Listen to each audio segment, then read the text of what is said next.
Hello everyone, welcome to genius IAS. आज की class में हम एक नया कॉन्सेप्ट डिस्कस करने जा रहे हैं। तो आज हम जानेंगे फ्यूचर्स कॉन्ट्रैक्ट्स के बारे में एंड फॉरवर्ड कॉन्ट्रैक्ट्स के बारे में।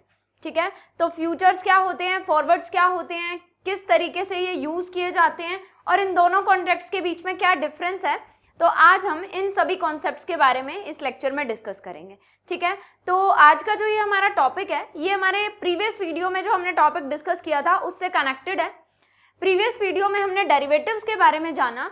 हमने देखा कि डेरिवेटिव्स का मतलब होता है कोई भी ऐसा प्रोडक्ट, डेरिवेटिव्स मींस कोई भी ऐसा प्रोडक्ट जिसकी खुद की कोई वैल्यू नहीं होती बट जिसकी वैल्यू डिराइव होती है किसी भी अंडरलाइंग एसेट की वजह से। जैसे कि हमने लोकर और की वाला एग्जांपल डिस्कस किया था लास्ट क्लास में डेरिवेटिव को समझने के लिए।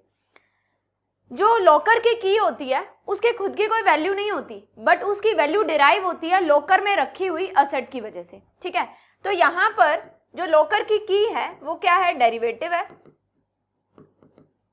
और जो लोकर में रखी हुई असेट है वो हमारी अंडरलाइंग असेट है जिसकी वजह से उस की वैल्यू डिराइव हो रही है। क्लियर? अगर उस लोकर में कुछ भी नहीं रखा है तो की कोई वैल्यू नहीं होगी। ठीक है, लेकिन अगर उस लोकर में 1 लाख रुपए रखे हुए हैं तो उस की वैल्यू होगी। ठीक है, उस की को हम संभाल कर रखेंगे बिकॉज वो की उस केस में वैल्यूएबल होगी।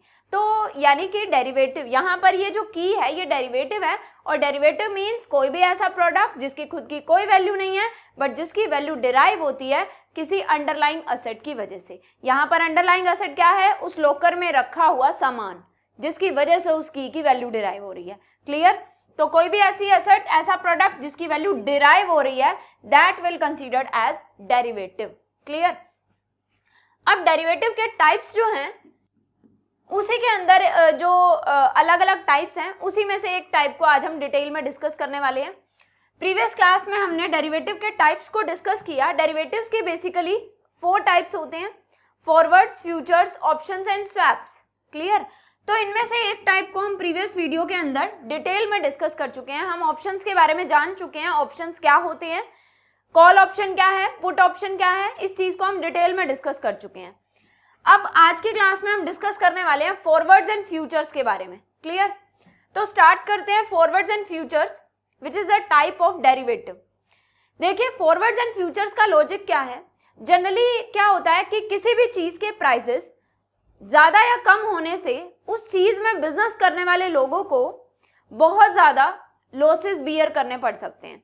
ठीक है, अगर उस चीज के, देखो किसी भी चीज के प्राइसेस हैं वो अगर बढ़ जाएं या कम हो जाएं तो क्या होगा, उस चीज में जो लोग बिजनेस कर रहे हैं उनको लॉस होगा। अगर राइस क्या, हम एग्जांपल लेकर चलते हैं राइस का। देखिए, मानकर चलो कि राइस में ही डीलिंग हो रही है। ठीक है, राइस का हम एग्जांपल लेकर चलते हैं। अगर राइस के प्राइसेस बढ़ जाते हैं, ठीक है, तो क्या होगा, राइस के प्राइसेस बढ़ जाएंगे तो राइस बायर्स को लॉस होगा। ठीक है, क्योंकि बायर्स को अब वो राइस जो है वो पहले के कंपैरिजन में ज्यादा महंगे मिलेंगे। और अगर राइस के प्राइसेस कम हो जाते हैं तो क्या होता है, राइस के प्राइसेस कम हो जाएंगे तो जो फार्मर्स होंगे या फिर जो सेलर्स हैं राइस के, उन्हें लॉस होगा। ठीक है, क्लियर? तो यानी कि किसी भी चीज के प्राइसेस कम या ज्यादा होने से उस चीज में बिजनेस करने वाले लोगों को बहुत ज्यादा लॉस फेस करने पड़ सकते हैं। ठीक है, तो अगर हम राइस का एग्जांपल लें तो कभी उन लोगों को लॉस होगा जो कि राइस को सेल कर रहे हैं, यानी कि राइस के फार्मर्स को कभी लॉस होगा, और कभी ऐसी सिचुएशन होगी जिसमें उन लोगों को लॉस होगा जो कि राइस को परचेज कर रहे हैं फार्मर से। ठीक है, तो राइस के प्राइसेस अगर बढ़ जाते हैं तो बायर्स को लॉस होगा क्योंकि बायर्स को अब राइस महंगे मिलेंगे, और अगर राइस के प्राइसेस कम हो जाते हैं तो राइस के फार्मर्स को लॉस होगा क्योंकि फार्मर्स को अब कम प्राइस पर सेल करना पड़ेगा। ठीक है, तो अब यहाँ पर हम एक एग्जांपल लेकर चलते हैं। मानकर चलो राहुल है एक फार्मर, ठीक है, जो कि राइस को सेल कर रहा है। ठीक है, ये है राइस का सेलर, और एक अनदर पर्सन है AB लिमिटेड जो कि क्या है, राइस बायर। क्लियर? राहुल और एबी लिमिटेड दो पार्टीज हैं। देखो आप इस एग्जांपल से फॉरवर्ड्स कॉन्ट्रैक्ट्स को अच्छे से समझ जाओगे, ठीक है। फिर उसका जो डिटेल्ड वर्जन है वो आगे हम फ्यूचर्स के अंदर पढ़ेंगे। तो एग्जांपल लेकर चलते हैं। राहुल एक फार्मर है जो कि राइस को प्रोड्यूस करके मार्केट में सेल करता है। एबी लिमिटेड एक कंपनी है जो कि उस फार्मर से, राहुल से राइस जो है वो परचेज करती है, ठीक है। अब फार्मर को राइस की जो कॉस्ट है वो कितनी पड़ रही है, 2500 रुपीज पर क्विंटल, ठीक है। उस फार्मर को राइस प्रोड्यूस करने की कितनी कॉस्ट आ रही है, 2500 रुपीज पर क्विंटल उसे कॉस्ट बियर करनी पड़ रही है। तो इन केस राइस के जो प्राइजेस हैं वो अगर 2500 पर क्विंटल से कम हो जाते हैं तो क्या होगा, उस फार्मर को अपनी कॉस्ट से भी कम प्राइस पर राइस को सेल करना पड़ेगा, जिससे यानी कि जो अमाउंट वो रिकवर करेगा, जो अमाउंट उसे मिलेगा राइस को सेल करने पर, उससे उसकी कॉस्ट भी रिकवर नहीं हो पाएगी। उसे अपनी कॉस्ट से भी कम प्राइस पर राइस को सेल करना पड़ेगा। तो इस केस में क्या होगा, इस केस में राहुल को यानी कि फार्मर को लॉस बियर करना पड़ सकता है। क्लियर। उसे कॉस्ट कितनी आ रही है, 2500 पर क्विंटल, ठीक है। यानी कि एक क्विंटल राइस को प्रोड्यूस करने में उसे 2500 रुपीज की कॉस्ट बियर करनी पड़ रही है। तो अब अगर राइस के प्राइजेस 2500 पर क्विंटल से कम हो जाते हैं तो उसे अपनी कॉस्ट से कम प्राइस पर राइस को सेल करना पड़ेगा, जिससे उसे लॉस बियर करना होगा। क्लियर। तो इस केस में फार्मर को लॉस होगा। ऑन द अदर हैंड अब हम देखते हैं कि बायर को कैसे लॉस होता है। जब किसी चीज को बाय और सेल करने के किसी भी चीज को दो पार्टीज बाय और सेल करने का बिजनेस कर रही हैं, तो अगर उस चीज के प्राइसेस में वेरिएशंस होते हैं तो उससे उस चीज के बायर्स को कैसे नुकसान हो सकता है। देखिए, अगर एबी लिमिटेड जो है वो राइस को बाय कर रही है फार्मर से ₹4000 पर क्विंटल, यानी कि एक क्विंटल राइस जो है वो एबी लिमिटेड राहुल से 4000 रुपीज में बाय कर रही है, ठीक है। और ये एबी लिमिटेड के लिए बेनिफिशियल भी है, यानी कि एबी लिमिटेड के लिए इतना प्राइस बिल्कुल एक्यूरेट है। अब अगर जो प्राइजेस हैं अगर वो 4500 रुपीज पर क्विंटल हो जाते हैं, या फिर 4000 पर क्विंटल से कितने भी ज्यादा हो सकते हैं, 5000 पर क्विंटल हो जाए या 6000 पर क्विंटल हो जाए, यानी कि 4000 पर क्विंटल से ज्यादा अगर प्राइजेस हो जाते हैं, ठीक है, अगर प्राइजेस बढ़ जाते हैं, तो एबी लिमिटेड को जहां पहले पर एक क्विंटल राइस 4000 रुपीज के वो बाय करती थी उससे फार्मर से, तो वहीं अब उन्हें ज्यादा प्राइस पर परचेज करना पड़ेगा। तो अब इस केस में क्या होगा, बायर को लॉस बियर करना पड़ेगा। क्लियर। तो यानी कि किसी भी चीज के, यानी कि यहां पर वो क्या कर रहे हैं, राइस को बाय और सेल कर रहे हैं। राइस के प्राइजेस में इंक्रीज या डिक्रीज होने से राइस में बिजनेस करने वाले लोगों को किस तरीके से नुकसान होता है, देखिए ये तो आपने देख ही लिया, ठीक है। एक पार्टी राइस को सेल कर रही है, दूसरी पार्टी राइस को परचेज कर रही है। अगर राइस के प्राइसेस डाउन चले जाते हैं तो सेलर को लॉस होगा, अगर राइस के प्राइसेस बढ़ जाते हैं तो बायर को लॉस होगा। यानी कि किसी भी चीज में अगर दो पार्टीज आपस में डील कर रही हैं तो उस चीज के प्राइस में वेरिएशंस की वजह से दोनों पार्टीज को लॉस हो सकता है, ठीक है। अब इस तरीके के लॉसेस से बचने के लिए ही क्या हुआ, फॉरवर्ड कॉन्ट्रैक्ट्स की शुरुआत हुई, ठीक है। इसी तरीके के लॉसेस को रिकवर करने के लिए ही फॉरवर्ड कॉन्ट्रैक्ट्स की शुरुआत हुई। अब ये फॉरवर्ड कॉन्ट्रैक्ट्स क्या होते हैं, फॉरवर्ड कॉन्ट्रैक्ट्स के अकॉर्डिंग देखो, अब इस तरीके के लॉसेस हो रहे हैं दोनों पार्टीज को, तो वो दोनों पार्टीज क्या करती हैं, इन लॉसेस से बचने के लिए आपस में एक कॉन्ट्रैक्ट कर लेती हैं। That contract is known as forward contract. और उस कॉन्ट्रैक्ट के अकॉर्डिंग जो एबी लिमिटेड है वो राहुल से,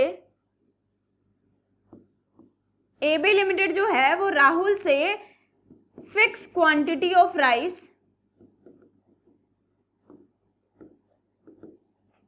फ्यूचर डेट पर, फ्यूचर में कोई उनके बीच में डेट भी फिक्स हो जाएगी, उस डेट पर एबी लिमिटेड जो है वो राहुल से एक फिक्स क्वांटिटी ऑफ राइस को फिक्स प्राइस पर बाय करने का कॉन्ट्रैक्ट कर रही है, ठीक है।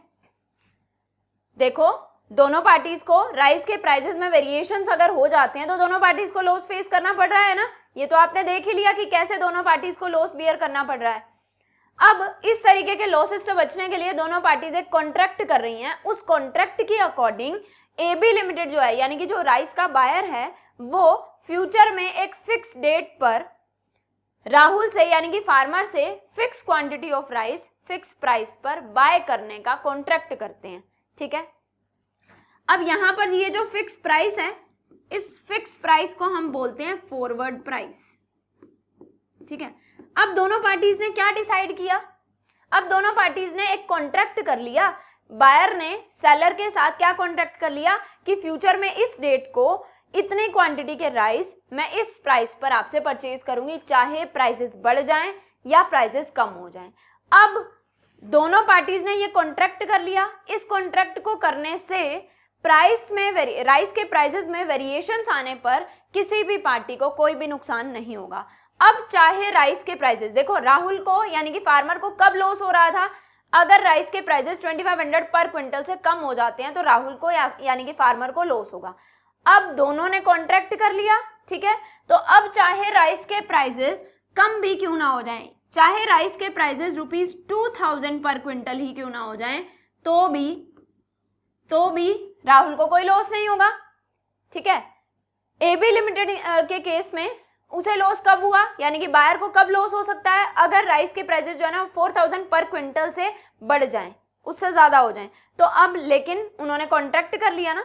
ठीक है, अब उन्होंने कॉन्ट्रैक्ट कर लिया तो भले ही राइस के प्राइसेस कितने भी बढ़ जाएं फिर भी एबी लिमिटेड को कोई नुकसान नहीं होगा, क्योंकि उन्होंने तो आपस में कॉन्ट्रैक्ट किया है, बायर और सेलर ने आपस में कॉन्ट्रैक्ट किया है कि इस पर्टिकुलर डेट को इतनी क्वांटिटी के राइस इस प्राइस पर सेलर जो है वो सेल करेगा और बायर जो है वो परचेज करेगा। तो अब प्राइस में कितनी भी वेरिएशंस हो जाए किसी भी पार्टी को कोई नुकसान नहीं होगा। ठीक है, तो इस तरीके के कॉन्ट्रैक्ट्स को ही हम फॉरवर्ड कॉन्ट्रैक्ट्स बोलते हैं। ये जनरली क्यों किए जाते हैं, आई होप अब आपको थोड़ा बहुत आइडिया मिल गया होगा कि ये फॉरवर्ड कॉन्ट्रैक्ट्स जो हैं वो दो पार्टीज के बीच में क्यों एंटर किए जाते हैं।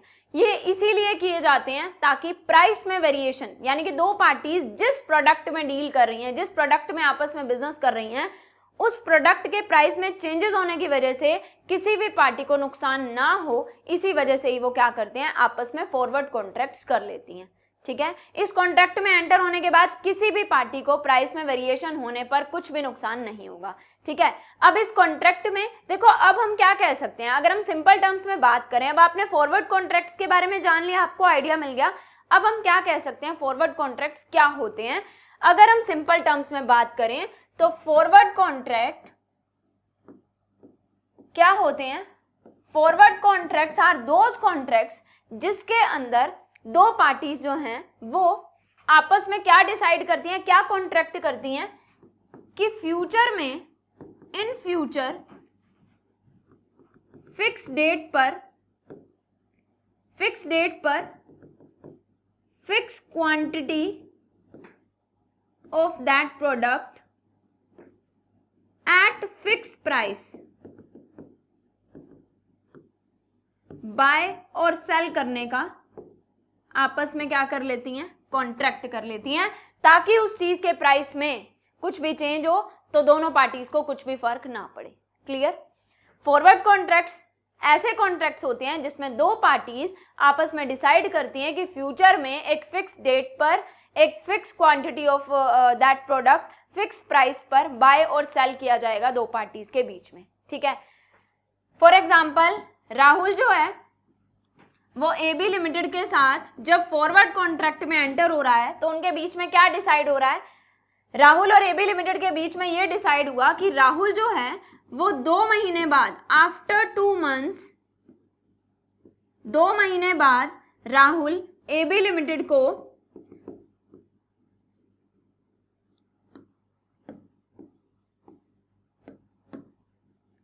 10 क्विंटल ऑफ राइस या फिर 1 क्विंटल ही अगर हम बात करें, 1 क्विंटल राइस की ही हम बात करके चलते हैं यहाँ पर। ठीक है, राहुल ने एबी लिमिटेड के साथ जब फॉरवर्ड कॉन्ट्रैक्ट एंटर किया तो दोनों के बीच में क्या डिसाइड हुआ कि 2 महीने बाद राहुल जो है वो एबी लिमिटेड को 1 क्विंटल राइस 3000 रुपये में सेल करेगा, ठीक है।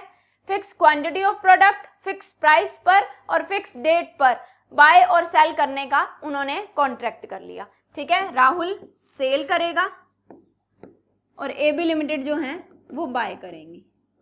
तो ये जो कॉन्ट्रैक्ट हुआ है उनके बीच में, दिस इज फॉरवर्ड कॉन्ट्रैक्ट। और ये जो उनके बीच में प्राइस डिसाइड हुआ है कि किस प्राइस पर एक fix quantity of product seller के द्वारा बायर को फ्यूचर में सेल किया जाएगा, इस फिक्स प्राइस को हम क्या बोलते हैं? फॉरवर्ड प्राइस, ठीक है। इस फिक्स प्राइस को क्या बोलेंगे? Forward price. अब भले ही राइस के प्राइजेस 2000 पर क्विंटल हो जाएं या फिर 5000 पर क्विंटल हो जाएं, राइस के प्राइसेस अब कम होने से सेलर को कोई लॉस नहीं होगा और बढ़ने से बायर को कोई लॉस नहीं होगा, ठीक है। अगर राइस के प्राइसेस 2000 पर क्विंटल हो जाते हैं तो क्या सेलर को नुकसान होगा? नहीं होगा, बिकॉज सेलर ने तो ये कॉन्ट्रैक्ट किया है कि 2 महीने बाद 3000 पर क्विंटल की रेट से राइस सेल किए जाएंगे, ठीक है। तो भले ही राइस के प्राइसेस 2000 पर क्विंटल हो जाएं फिर भी राहुल को कोई नुकसान नहीं होगा, क्योंकि राहुल ने तो 3000 पर क्विंटल की रेट से ही राइस सेल करने हैं। AB लिमिटेड के पॉइंट ऑफ व्यू से अगर हम देखें, अगर राइस के प्राइसेस 4000 पर क्विंटल हो जाएं तो सेलर को तो प्रॉफिट ही होगा, लेकिन बायर को उस केस में नुकसान होता अगर 4000 पर क्विंटल हो जाते राइस के प्राइसेस, ठीक है। लेकिन अब यहाँ पर राइस के प्राइसेस जो हैं बढ़ भी जाएं तो भी बायर को कोई नुकसान नहीं होगा, बिकॉज बायर ने तो 3000 पर क्विंटल की रेट से परचेज करने का ही कॉन्ट्रैक्ट किया है, ठीक है। तो राइस के प्राइसेस चाहे कितने भी बढ़ जाएं, बायर को उससे कोई नुकसान नहीं होने वाला। उन दोनों ने क्या किया? अपने आप को सिक्योर कर लिया। इस फॉरवर्ड कॉन्ट्रैक्ट में एंटर होकर दोनों पार्टीज ने एक दूसरे को सिक्योर कर लिया, यानी कि जो फॉरवर्ड कॉन्ट्रैक्ट है वो एक तरीके से उनके लिए क्या है? रिस्क से प्रोटेक्शन है। कौन सा रिस्क? प्राइस चेंज होने पर जो उन्हें नुकसान होने वाला था उसका जो रिस्क है उससे बचने के लिए दोनों पार्टीज ने आपस में क्या कर लिया? फॉरवर्ड कॉन्ट्रैक्ट कर लिया। इस तरीके के कॉन्ट्रैक्ट्स को ही हम फॉरवर्ड कॉन्ट्रैक्ट बोलते हैं, जिसको एंटर करने के बाद, जिस कॉन्ट्रैक्ट में एंटर होने के बाद किसी चीज में डील करने वाली दोनों पार्टीज को उस चीज के प्राइस में वेरिएशंस होने से कोई भी नुकसान नहीं होता है, जो कि पहले हो रहा था अगर उन दोनों के बीच में कोई फॉरवर्ड कॉन्ट्रैक्ट एंटर नहीं होता तो। क्लियर? अब हमने फॉरवर्ड कॉन्ट्रैक्ट के बारे में सारी बेसिक पॉइंट्स थे वो हमने क्लियर कर लिए। अब कुछ अनदर क्या पॉइंट्स हैं फॉरवर्ड कॉन्ट्रैक्ट से रिलेटेड। देखिए, जो फॉरवर्ड कॉन्ट्रैक्ट्स होते हैं वो कस्टमाइज्ड कॉन्ट्रैक्ट्स होते हैं। कस्टमाइज्ड कॉन्ट्रैक्ट्स हैं। कस्टमाइज्ड कॉन्ट्रैक्ट्स का क्या मीनिंग है कि इस कॉन्ट्रैक्ट की जो टर्म्स एंड कंडीशंस हैं वो दोनों पार्टीज खुद ही मिलकर डिसाइड करती हैं, यानी कि कोई मिडल मैन नहीं है। No middleman between buyer and seller. Customized contracts होते हैं, जो टर्म्स एंड कंडीशंस होती हैं वो टेलर मेड होती हैं, यानी कि दोनों पार्टीज के द्वारा खुद ही डिसाइड की जाती हैं उस कॉन्ट्रैक्ट की टर्म्स एंड कंडीशंस। अब इन कॉन्ट्रैक्ट्स में क्या होता है? कोई मिडलमैन नहीं होता बायर और सेलर के बीच में, क्योंकि ये कस्टमाइज्ड कॉन्ट्रैक्ट है। बायर और सेलर खुद ही आपस में डिसाइड करते हैं कि कॉन्ट्रैक्ट की क्या टर्म्स एंड कंडीशंस होंगी। कोई बीच में, उनके बीच में कोई मिडलमैन प्रेजेंट नहीं होता, ठीक है। अब another most important point related to forward contracts is कि फॉरवर्ड कॉन्ट्रैक्ट्स में सबसे ज्यादा counter party default risk present होता है, ठीक है। काउंटर पार्टी डिफॉल्ट रिस्क बहुत ज्यादा प्रेजेंट होता है यहां पर। अब क्योंकि कस्टमाइज्ड है, क्योंकि यहां पर बायर और सेलर का डायरेक्ट कॉन्टैक्ट है, बीच में कोई मिडलमैन नहीं है जो कि इस बात की गारंटी ले कि दोनों पार्टीज अपनी अपनी कॉन्ट्रैक्ट्स की जो टर्म्स एंड कंडीशंस हैं उन्हें फुलफिल करेंगी और कॉन्ट्रैक्ट में डिफॉल्ट नहीं करेंगी। ऐसा कोई मिडलमैन यहां पर प्रेजेंट नहीं है जो इस बात की गारंटी ले। इसी वजह से यहां पर काउंटर पार्टी डिफॉल्ट रिस्क जो है वो प्रेजेंट होता है। यानी कि काउंटर पार्टी डिफॉल्ट का क्या मतलब है? यानी कि बायर और सेलर इन दोनों में से कोई भी डिफॉल्ट कर सकता है, ठीक है। हो सकता है बायर जो है दोनों पार्टीज के बीच में जो फॉरवर्ड कॉन्ट्रैक्ट हुआ उसके अकॉर्डिंग AB लिमिटेड जो है वो 2 महीने बाद 1 क्विंटल राइस जो है वो राहुल से 3,000 रुपए में परचेज करेंगी, ठीक है। हो सकता है कि 2 महीने बाद जो है वो एबी लिमिटेड अपनी कॉन्ट्रैक्ट की जो ऑब्लिगेशन है उसको फुलफिल ना करें, यानी कि कॉन्ट्रैक्ट को कंप्लीट ना करें। हो सकता है कि 2 महीने बाद एबी लिमिटेड जो है वो राइस को परचेज करने से मना कर दे, तो क्या होगा, राहुल को लॉस हो जाएगा ना, ठीक है। या फिर हो सकता है कि 2 महीने बाद राहुल जो है वो एबी लिमिटेड को राइस सेल करने से मना कर दे, राइस के प्राइसेस मार्केट में बढ़ जाएं, ठीक है, और राहुल को ये लगे कि मानकर चलो कि मार्केट में राइस के जो प्राइसेस हैं वो 5,000 पर क्विंटल हो जाते हैं, तो राहुल को ये लगेगा कि कॉन्ट्रैक्ट के अकॉर्डिंग मुझे 3,000 पर क्विंटल में सेल करना पड़ रहा है, अगर मैं मार्केट में सेल करूं तो 5,000 पर क्विंटल में सेल हो जाएगा, तो मुझे मार्केट में सेल करने से ज्यादा प्रॉफिट है। तो हो सकता है कि राहुल जो है वो कॉन्ट्रैक्ट को फुलफिल करने से मना कर दे, यानी कि राहुल जो है वो 2 महीने बाद एबी लिमिटेड को पर क्विंटल ऑफ राइस 3,000 रुपीज में सेल करने से मना कर दे, ठीक है। तो यानी कि कोई भी पार्टी जो है वो डिफॉल्ट कर सकती है, काउंटर पार्टी डिफॉल्ट रिस्क बहुत ज्यादा यहाँ पर प्रेजेंट होता है, जिसकी वजह से फॉरवर्ड कॉन्ट्रैक्ट्स जो हैं वो जनरली ज्यादा रिस्की कंसीडर किए जाते हैं, ठीक है। तो यहाँ पर हाई रिस्क प्रेजेंट है, clear. Another important point related to forward contract is कि फॉरवर्ड कॉन्ट्रैक्ट किसी भी चीज के हो सकते हैं, एनीथिंग, किसी भी चीज से रिलेटेड आप फॉरवर्ड कॉन्ट्रैक्ट कर सकते हैं, यानी कि किसी भी चीज के प्राइसेस में अप डाउन होने से जो लॉसेस के चांसेस इन्वॉल्व होते हैं दो पार्टीज को, तो उस चीज से रिलेटेड अगर फॉरवर्ड कॉन्ट्रैक्ट एंटर कर लेंगे तो क्या होगा, उस चीज के प्राइसेस में जो वेरिएशंस हो रहे हैं उनकी वजह से दोनों पार्टीज को लॉस होने के चांसेस जो है वो कम हो जाएंगे या फिर लॉस नहीं होंगे।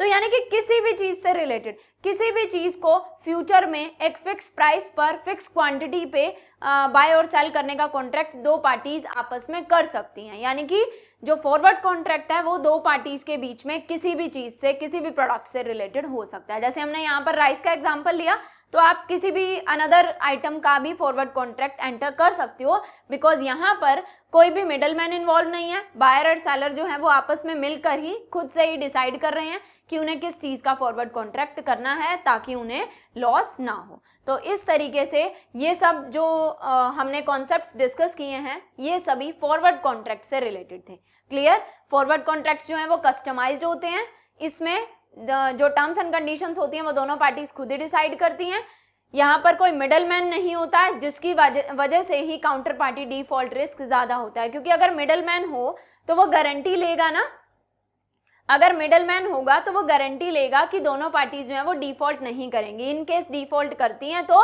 वो रिकवरी किसके द्वारा की जाएगी, उस मिडलमैन के द्वारा। तो यहाँ पर ऐसा कोई मिडलमैन नहीं है, इस वजह से यहाँ पर दोनों पार्टीज के लिए रिस्क ज्यादा है, ये ज्यादा रिस्की कॉन्ट्रैक्ट्स होते हैं, किसी भी चीज से रिलेटेड हो सकते हैं। Another important point is forward contracts जो हैं वो कहाँ पर ट्रेडेड होते हैं, कौन से एक्सचेंज में ट्रेडेड होते हैं, OTCEI में, over the counter exchange of India. Over the counter exchange of India का क्या मतलब है, over the counter exchange of India जो है वो एक ऐसा प्लेस है जहां पर बायर और सेलर जो है वो आपस में एक दूसरे के साथ मिलते हैं और जो टर्म्स ऑफ ट्रेड है उनके रिगार्डिंग नेगोशिएशन करते हैं, उस प्लेस को हम क्या बोलते हैं, over the counter exchange of India. तो फॉरवर्ड कॉन्ट्रैक्ट्स जिस भी चीज से रिलेटेड हैं, जितने भी फॉरवर्ड कॉन्ट्रैक्ट्स हैं वो OTCEI में ट्रेडेड होते हैं, वो किसी रेप्यूटेड स्टॉक एक्सचेंज में ट्रेडेड नहीं होते, वो OTCEI में ट्रेडेड होते हैं। ये ऐसा प्लेस होता है जहां पर बायर और सेलर डायरेक्टली आपस में मीट करते हैं, फॉरवर्ड कॉन्ट्रैक्ट में यही होता है ना, buyer and seller directly meet करते हैं, कोई मिडलमैन इन्वॉल्व नहीं होता।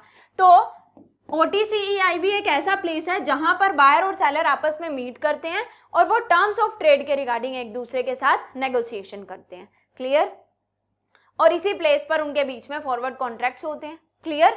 तो ये सभी जो इंपॉर्टेंट पॉइंट्स थे वो सभी फॉरवर्ड कॉन्ट्रैक्ट से रिलेटेड थे, क्लियर। तो आई होप आपको फॉरवर्ड कॉन्ट्रैक्ट्स के बारे में सारी जो इंफॉर्मेशन मैंने आपको दी है वो आपको क्लियर हो गई होंगी। अब हम एक बार रीड कर लेते हैं फॉरवर्ड कॉन्ट्रैक्ट्स क्या होते हैं। अब आपने समझ लिया तो अब हम पढ़ेंगे तो आपको ज्यादा अच्छे से क्लियर हो जाएगा। Forward contract means an agreement to buy or sell a specified asset at a certain time in the future, ठीक है। फ्यूचर में एक फिक्स टाइम पर यानी कि एक फिक्स डेट पर फॉर ए स्पेसिफाइड प्राइस, एक फिक्स प्राइस पर जो कि उनके बीच में डिसाइडेड होता है at the time of entering into a contract. Forward contract का मतलब दो पार्टीज के बीच में एक कॉन्ट्रैक्ट जिसकी अकॉर्डिंग दोनों पार्टीज जो है वो आपस में क्या डिसाइड करती हैं कि फ्यूचर में एक फिक्स प्राइस पर एक फिक्स क्वांटिटी ऑफ प्रोडक्ट जो है वो दोनों पार्टीज आपस में एक फिक्स प्राइस पर बाय और सेल करेंगी। ठीक है, इस चीज के रिगार्डिंग दोनों पार्टीज के बीच में कॉन्ट्रैक्ट होता है। और ये कॉन्ट्रैक्ट क्यों किया जाता है? ताकि जिस चीज से रिलेटेड, जिस चीज के रिगार्डिंग, जिस चीज को बाय और सेल करने के रिगार्डिंग वो आपस में कॉन्ट्रैक्ट कर रहे हैं, उस चीज के प्राइस में अप एंड डाउन होने की वजह से दोनों पार्टीज को किसी भी तरह का लॉस ना हो। क्लियर? तो इसी रिस्क से बचने यानी कि प्राइस वेरिएशन की वजह से जो लॉस होने के चांसेस हैं बायर एंड सेलर को, उस लॉस के चांसेस से बचने के लिए ही फॉरवर्ड कॉन्ट्रैक्ट दोनों पार्टीज के द्वारा किया जाता है। Clear? Then actual exchange of cash and assets take place at the future time, यानी कि जो कॉन्ट्रैक्ट है वो अभी हो रहा है, लेकिन जो बायर है वो असेट परचेज करेगा और सेलर जो है वो कैश रिसीव करेगा। वो काम जो होगा वो फ्यूचर में होगा, जिस फिक्स डेट पर उन्होंने बायर सेल करने का कॉन्ट्रैक्ट किया है। ठीक है, समझ रहे हो? तो यानी कि जो फ्यूचर कॉन्ट्रैक्ट्स हैं वो अभी एंटर हो रहे हैं, लेकिन उस कॉन्ट्रैक्ट के अकॉर्डिंग जो असेट की बाय एंड सेल होगी, यानी कि उस पर्टिकुलर प्रोडक्ट को बाय एंड सेल करने का काम कब होगा? वो फ्यूचर में होगा, जिस फिक्स डेट पर कॉन्ट्रैक्ट को फुलफिल करने के बारे में उनके बीच में डिसाइड हुआ है। Clear? Then price at which exchange will take place is determined at the current time. जिस प्राइस पर वो एक्सचेंज करेंगे, जिस प्राइस पर वो चीज को बाय एंड सेल करेंगे फ्यूचर में, वो उनके बीच में अभी डिसाइड हो रहा है, लेकिन एक्चुअल बाय एंड सेल कब होगी उनके बीच में? फ्यूचर में, एक फिक्स डेट पर जो उनके बीच में अभी डिसाइड हुई है इस कॉन्ट्रैक्ट के according. Clear? So I hope आपको फॉरवर्ड कॉन्ट्रैक्ट समझ में आ गए हैं। फॉरवर्ड कॉन्ट्रैक्ट्स यही होते हैं कि एक फार्मर है, कस्टमर है, दोनों के बीच में एग्रीमेंट हुआ कि एक फिक्स क्वांटिटी ऑफ व्हीट एक फिक्स प्राइस पर और फ्यूचर में एक फिक्स डेट पर वो आपस में बाय एंड सेल करेंगे। ठीक है, तो 3 महीने बाद क्या होगा? फार्मर जो है वो कस्टमर को जितनी भी क्वांटिटी और जिस प्राइस पर डील करने के रिगार्डिंग डिसाइड हुआ था कॉन्ट्रैक्ट के अकॉर्डिंग, उस प्राइस पर फार्मर कस्टमर को सेल कर देगा एंड कस्टमर जो है वो फार्मर से परचेज कर लेगा। सिंपल। अब हम बात कर लेते हैं फ्यूचर्स की। ठीक है, हमने फॉरवर्ड्स के बारे में सब कुछ समझ लिया। फॉरवर्ड्स की ही एक्सटेंडेड वर्जन है फ्यूचर्स। ठीक है, तो फ्यूचर्स के बारे में जानते हैं हम। अगर आपको फॉरवर्ड समझ में आ गया तो फ्यूचर्स बिल्कुल सिंपल है। फ्यूचर्स मतलब वो फॉरवर्ड कॉन्ट्रैक्ट्स जो कि स्टैंडर्डाइज्ड होते हैं, वो फॉरवर्ड कॉन्ट्रैक्ट्स जो कि एक फिक्स्ड स्टॉक एक्सचेंज में ट्रेडेड होते हैं। ठीक है, उन्हें हम क्या बोलते हैं? फ्यूचर्स। फ्यूचर्स का मतलब, देखो फ्यूचर्स जो है वो फॉरवर्ड का ही एक रूप है।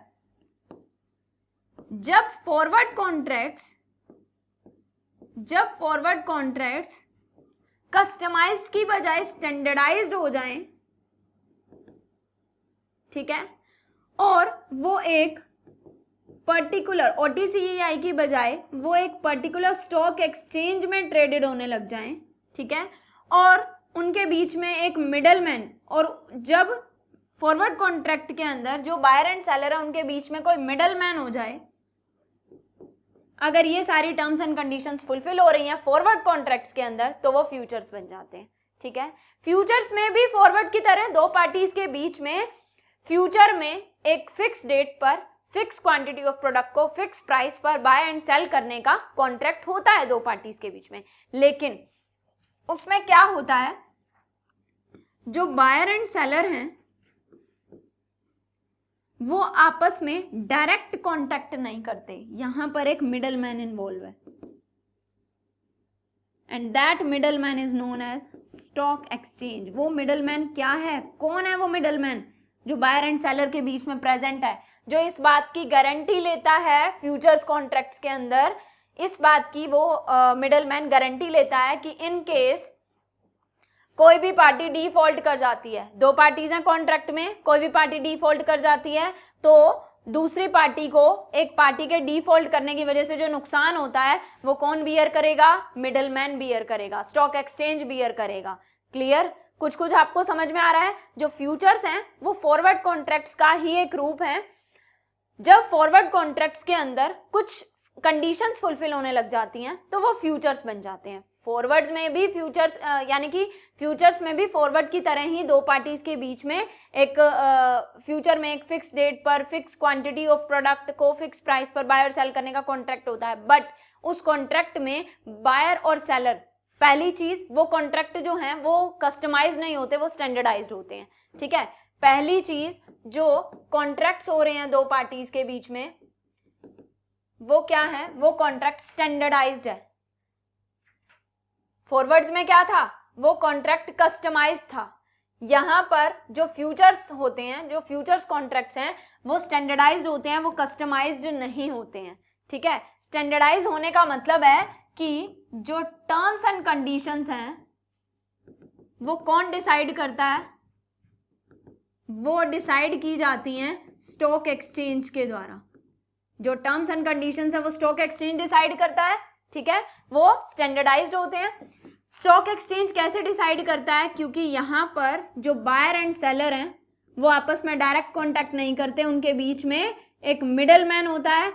उस मिडल मैन का नाम ही क्या है? Stock exchange. ठीक है, ये मिडल मैन गारंटी लेता है, ये मिडलमैन गारंटी लेता है कि इन केस दोनों पार्टीज में से किसी भी पार्टी के द्वारा डिफॉल्ट करने से दूसरी पार्टी को जो लॉस होता है उस लॉस को ये पर्सन बियर करेगा। अब क्योंकि इस चीज की गारंटी लेता है तो इन केस सेलर ने फ्यूचर में जिस फिक्स प्राइस पर और जिस फिक्स डेट पर फिक्स क्वांटिटी ऑफ प्रोडक्ट को बाय और सेल करने का कॉन्ट्रैक्ट हुआ, तो अगर सेलर ने सेल करने से मना कर दिया तो क्या होगा? जो जिस मिडलमैन ने, अब सेलर ने सेल करने से मना कर दिया तो बायर को लॉस होगा ना। ठीक है, बायर को बाहर से मार्केट से ज्यादा प्राइस पर चीज परचेज करनी पड़ेगी। कॉन्ट्रैक्ट के अकॉर्डिंग उनके बीच में कम प्राइस डिसाइड हुआ, मार्केट में उस चीज के प्राइसेस बढ़ गए तो बायर को वही चीज मार्केट से ज्यादा प्राइस में परचेज करनी पड़ेगी, तो बायर को लॉस होगा ना। तो इसीलिए जो मिडलमैन है वो बायर के लॉस को बियर करेगा। ठीक है, बायर का जितना भी लॉस हुआ वो उसे अमाउंट देगा। अब इन केस बायर ने जो कॉन्ट्रैक्ट के अकॉर्डिंग चीज को फ्यूचर में बाय करने से मना कर दिया तो क्या होगा? सेलर को लॉस होगा। ठीक है, तो सेलर को जो लॉस होगा उसको कौन बियर करेगा? उसको मिडलमैन बियर करेगा, स्टॉक एक्सचेंज बियर करेगा। स्टॉक एक्सचेंज सेलर को वो अमाउंट देगा जितने अमाउंट का सेलर को लॉस हुआ। ठीक है, यानी कि ये दो पार्टीज फ्यूचर्स कॉन्ट्रैक्ट्स के अंदर क्योंकि मिडलमैन प्रेजेंट है, क्योंकि ये पर्सन गारंटी ले रहा है, इसी वजह से यहां पर जो काउंटर पार्टी डिफॉल्ट रिस्क है, काउंटर पार्टी डिफॉल्ट रिस्क जो है वो यहां पर क्या है? मिनिमम है। मिनिमम है, और या फिर आप कह सकते हो बिल्कुल नेग्लिजिबल है, बिल्कुल भी नहीं है यहां पर काउंटर पार्टी डिफॉल्ट रिस्क, क्योंकि मिडलमैन है। यहां पर इवन बायर और सेलर आपस में एक दूसरे को जानते भी नहीं है। बायर मिडलमैन के पास यानी कि स्टॉक एक्सचेंज के पास जाएगा कि ये चीज मुझे बाय करनी है, एंड ये जो सेलर है वो स्टॉक एक्सचेंज के पास आएगा कि मुझे ये चीज सेल करनी है। जो स्टॉक एक्सचेंज है वो बीच में मिडलमैन का काम करेगा। ये बायर और सेलर एक दूसरे को जानते नहीं है। ठीक है, बायर एंड सेलर एक दूसरे को नहीं जानते हैं। ठीक है, क्योंकि इनके बीच में स्टॉक एक्सचेंज है। स्टॉक एक्सचेंज के थ्रू ही ये आपस में चीजों को बाय और सेल कर रहे हैं। ठीक है, तो अब ये पर्सन जो है वो यानी कि ये जो स्टॉक एक्सचेंज है ये गारंटी ले रहा है ना, तो किसी भी पार्टी के डिफॉल्ट करने से जो दूसरी पार्टी को लॉस होगा वो ये बियर करेगा। इसी वजह से स्टॉक एक्सचेंज के द्वारा कुछ मनी या फिर फी कलेक्ट की जाती है दोनों पार्टी से, क्योंकि एक भी पार्टी के डिफॉल्ट करने से वहां पर काउंटर पार्टी डिफॉल्ट रिस्क ज्यादा था, वहां पर कोई मार्जिन मनी या फी का कॉन्सेप्ट नहीं था क्योंकि मिडलमैन नहीं था। यहां पर मिडलमैन है और वो काउंटर पार्टी डिफॉल्ट होने से जो दोनों पार्टीज को रिस्क है उस रिस्क से उन्हें प्रोटेक्शन प्रोवाइड करता है, रिस्क से प्रोटेक्शन प्रोवाइड करता है। इस वजह से ये स्टॉक एक्सचेंज दोनों पार्टीज से क्या चार्ज करता है? फी चार्ज करता है, क्योंकि ये बायर एंड सेलर आपस में एक दूसरे को नहीं जानते ना। ये किसके थ्रू आपस में बायर एंड सेल कर रहे हैं? स्टॉक एक्सचेंज के थ्रू। तो अगर कोई पार्टी डिफॉल्ट कर जाए तो स्टॉक एक्सचेंज को बियर करना पड़ेगा ना, इसीलिए स्टॉक एक्सचेंज दोनों से कुछ फी चार्ज करता है, that fee is known as margin money. ये जो मार्जिन मनी का कॉन्सेप्ट है ये सिर्फ फ्यूचर्स में होता है, फॉरवर्ड्स में नहीं होता, बिकॉज फॉरवर्ड्स जो हैं वो कस्टमाइज्ड हैं, कोई मिडल मैन नहीं है जो कि उनको गारंटी दे और उनसे फी चार्ज करे। लेकिन यहाँ पर ये कॉन्ट्रैक्ट स्टैंडर्डाइज्ड होते हैं, इसमें मिडल मैन होता है जो कि उनको गारंटी देता है, गारंटी देने की वजह से उनका दोनों पार्टीज का रिस्क कम हो जाता है, रिस्क से प्रोटेक्शन प्रोवाइड करने की वजह से वो उनसे मनी चार्ज करता है, that is known as margin money. Clear, इतनी बात क्लियर है? तो यहाँ पर काउंटर पार्टी डिफॉल्ट रिस्क कम है, और ये जो कॉन्ट्रैक्ट्स हैं ये OTCEI में ट्रेडेड नहीं होते, ये एक पर्टिकुलर स्टॉक एक्सचेंज में ट्रेडेड होते हैं, और वही स्टॉक एक्सचेंज ही यहाँ पर मिडल मैन का काम करता है। I hope this point is clear. अब यहाँ पर जो रिस्क है वो सबसे कम होता है, तो ये कॉन्ट्रैक्ट्स जो हैं वो लेस रिस्की होते हैं as compare to future, as compare to forwards. और अनदर इंपॉर्टेंट पॉइंट क्या है कि ये ऐसा नहीं कि किसी भी चीज में हो सकते हैं, जैसे हमने डिस्कस किया फॉरवर्ड कॉन्ट्रैक्ट्स के बारे में कि फॉरवर्ड कॉन्ट्रैक्ट्स जो हैं वो किसी भी चीज से रिलेटेड हो सकते हैं, यानी कि किसी भी चीज को फ्यूचर में एक फिक्स प्राइस पर फिक्स क्वांटिटी में एक फ्यूचर डेट पर बाय और सेल करने का कॉन्ट्रैक्ट हो सकता है। लेकिन जो फॉरवर्ड्स में ऐसा होता है, लेकिन फ्यूचर्स में ऐसा नहीं होता। फ्यूचर्स में सिर्फ उन्हीं चीजों का फ्यूचर कॉन्ट्रैक्ट हो सकता है दो पार्टीज के बीच में जो स्टॉक एक्सचेंज में ट्रेडेड होती हैं, ठीक है, जैसे कि गुड स्टॉक्स हैं, ठीक है, गुड स्टॉक्स हैं, एल्यूमिनियम है, ठीक है, और वो सारी चीजें हम कह सकते हैं जो कि स्टॉक एक्सचेंज में ट्रेडेड होती हैं, सिर्फ उन्हीं चीजों का ही, and all those things which are traded in stock exchange.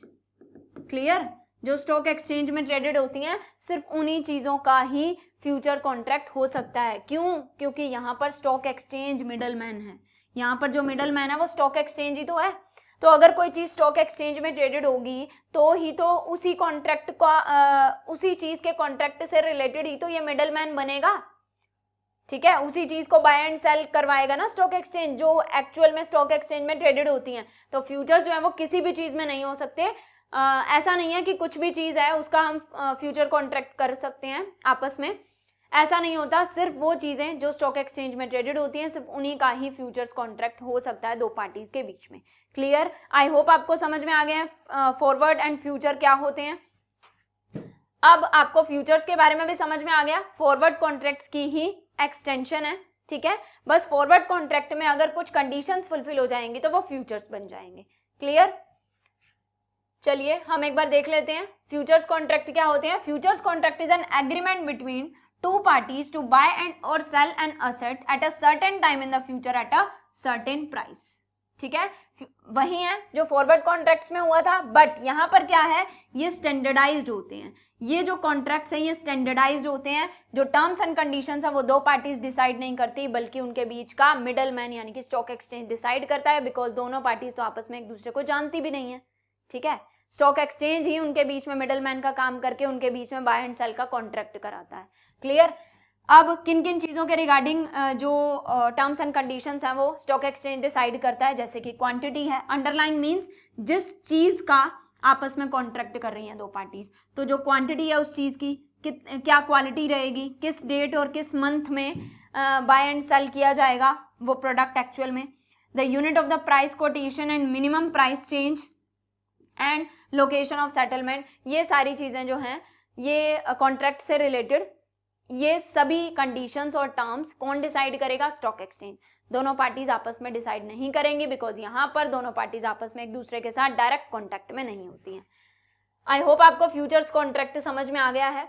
अब हम एक बार फॉरवर्ड्स एंड फ्यूचर्स में डिफरेंस लेकर चलते हैं, फॉरवर्ड्स एंड फ्यूचर्स, डिफरेंस लेकर चलते हैं।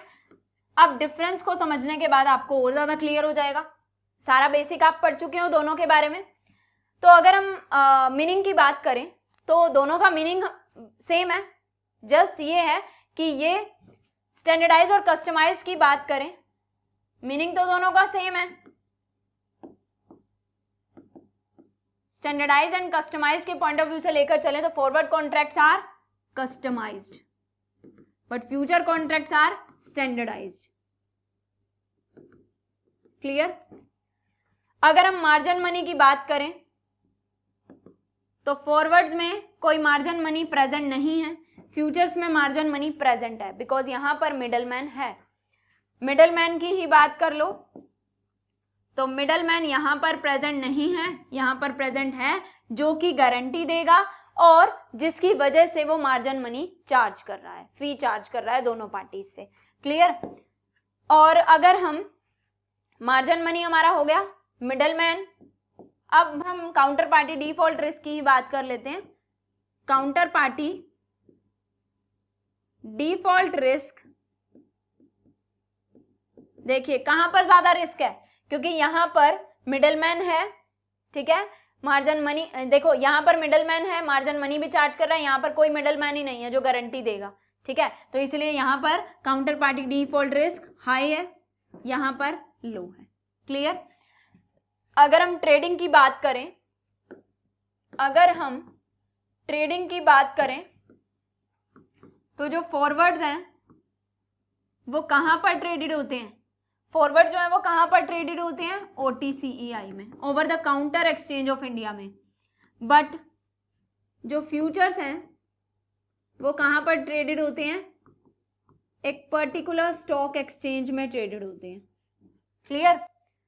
तो ट्रेडिंग के पॉइंट ऑफ व्यू से भी हमने दोनों का डिफरेंस देख लिया, ठीक है। तो यही डिफरेंस है इन फॉरवर्ड्स एंड फ्यूचर्स कॉन्ट्रैक्ट्स के बीच में। क्लियर? तो आई होप आपको फॉरवर्ड्स एंड फ्यूचर्स के बारे में जितने भी पॉइंट्स आज हमने डिस्कस किए, I hope all the points are clear to all of you. Clear? So this was all about forwards and futures. Thank you so much.